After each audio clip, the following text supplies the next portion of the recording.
Everyone, welcome back to my channel. সবাইকে শুভ দুপুরের শুভেচ্ছা। এখন আমি দুপুরে রান্না করছি লাউ পাতায় ভাপা কই। এর জন্য লাউ পাতা নিয়ে এসেছি, আর একটু কচি কচি পাতা নিয়ে আসতে হবে। ডাঁটার থেকে পাতাটা আলাদা করে হাত দিয়ে এইভাবে করে শীটটাকে বেছে বের করে নিতে হবে। মধ্যখানে ধরে টান দিলে শীটটা উঠে আসবে। এইভাবে দুই দিকে শীটটাকে বেছে নিতে হবে। খেয়াল রাখতে হবে পাতাগুলো যেন না ছিঁড়ে যায়। এরপরে পাতাগুলোকে ভালো করে ধুয়ে পানি ঝরিয়ে রেখেছি। এবারে আমি মশলা রেডি করছি। এর জন্য পেঁয়াজ, রসুন, কাঁচামরিচ নিয়েছি। এখন এটাকে ভালো করে বেটে নিচ্ছি। আর এর সাথে নিতে হবে খানিকটা গোটা সর্ষে। এরকমের মাছ বাটা মশলা দিয়ে রান্না করে খেতে বেশি মজা হয়। তো আমি এখন নিয়ে নিচ্ছি খানিকটা সর্ষে আগে ধুয়ে শুকিয়ে রেখেছি, ওইখান থেকে গোটা সর্ষে নিয়ে নিচ্ছি। সর্ষেটা বেশি পরিমাণে দেওয়া যাবে না, তাহলে তিতে লাগবে। ওইটা বুঝে পরিমাণ মতো দিতে হবে। আর রান্নাটাও সর্ষের তেল দিয়ে রান্না করতে হবে। এদিকে আমি মাছগুলো কেটে ধুয়ে পানি ঝরিয়ে রেখেছি, শাকগুলোকেও রেডি করে রেখেছি। এবারে আমি মশলা বেটে নিলাম। মশলা বাটা হয়ে গিয়েছে, এখন বাটিতে তুলে নিলাম।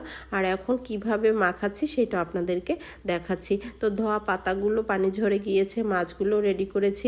আর এটা হচ্ছে বিলের ছোট ছোট দেশি কই। এরকমের কই সাধারণত পাওয়া যায় না, পেয়েছিলাম ভাগ্যিস, তাই লাউ পাতা দিয়ে খাচ্ছি, সেটা আপনাদেরকে দেখাচ্ছি। নিয়েছি হলুদ গুঁড়ো, মরিচ গুঁড়ো, লবণ, সর্ষের তেল আর বাটা মশলা। এখন কিভাবে মাখাচ্ছি দেখাই। সব কিছু পরিমাণ মতো মশলাগুলোকে নিয়ে নিতে হবে।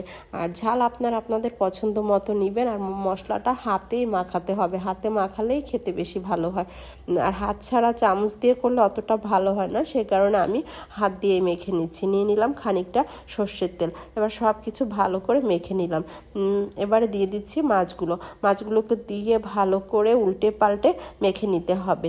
তার মাছগুলোকে ভালো করে মেখে নিলাম। এবারে কি করছি তাও আপনাদেরকে দেখাচ্ছি। আপনারা একটু শুরু থেকে খেয়াল করলে এইভাবে করে খেতে পারবেন। মাছগুলো রেখে দিয়েছি। এবারে আমি নিয়েছি ভাপা পিঠার একটা সাজ।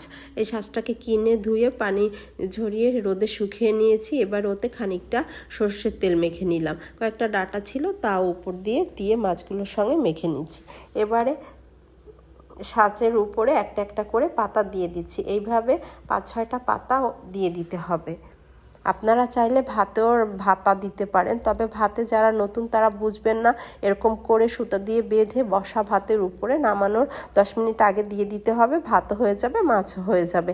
তো এইভাবে করে খেলেই বেশি ভালো হয়, ভাপে দেওয়াটাই বেশি ভালো। তো পাতার উপরে এইভাবে মধ্যখানে সব কিছু একসঙ্গে মাছগুলো দিয়ে দিলাম। এবারে পাশের যে পাতাগুলো রয়েছে সেই পাতাগুলোকে আস্তে আস্তে করে বটে দিয়ে দিতে হবে। তো আমি সব কিছু একসঙ্গে দিয়ে দিলাম, পাতাগুলোকে এবারে বটে দিচ্ছি।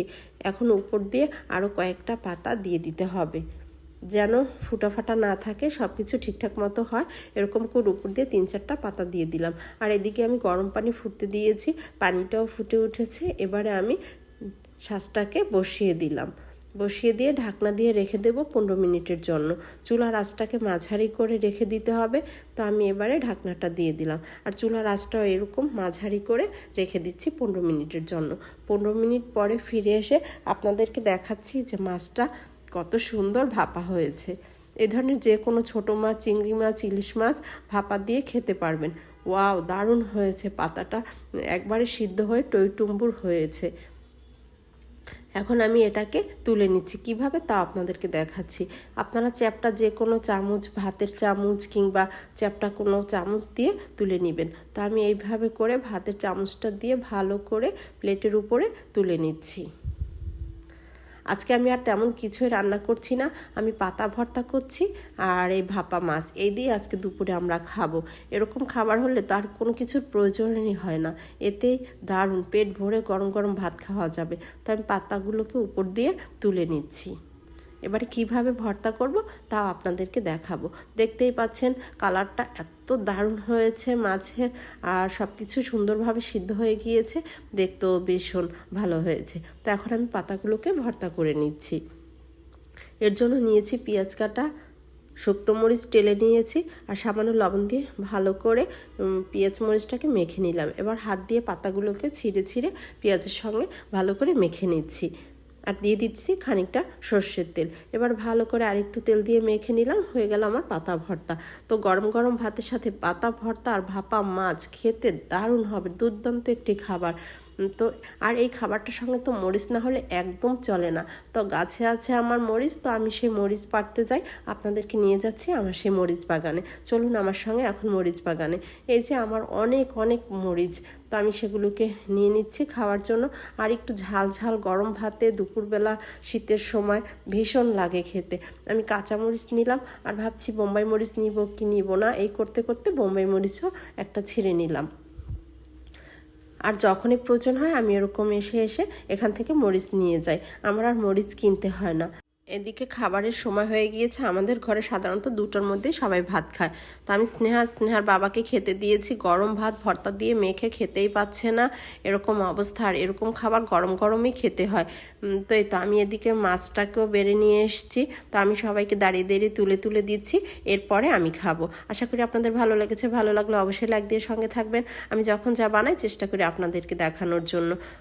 এই তো, আর যারা আমার চ্যানেল সাবস্ক্রাইব করেছেন প্রত্যেক অসংখ্য ধন্যবাদ, যারা করেননি তাদেরকেও ধন্যবাদ সময় করে আমার এই ভিডিও দেখার জন্য। ভালো লাগলে অবশ্যই সঙ্গে থাকবেন, সময় করে দেখার জন্য ধন্যবাদ। আবার আসবো।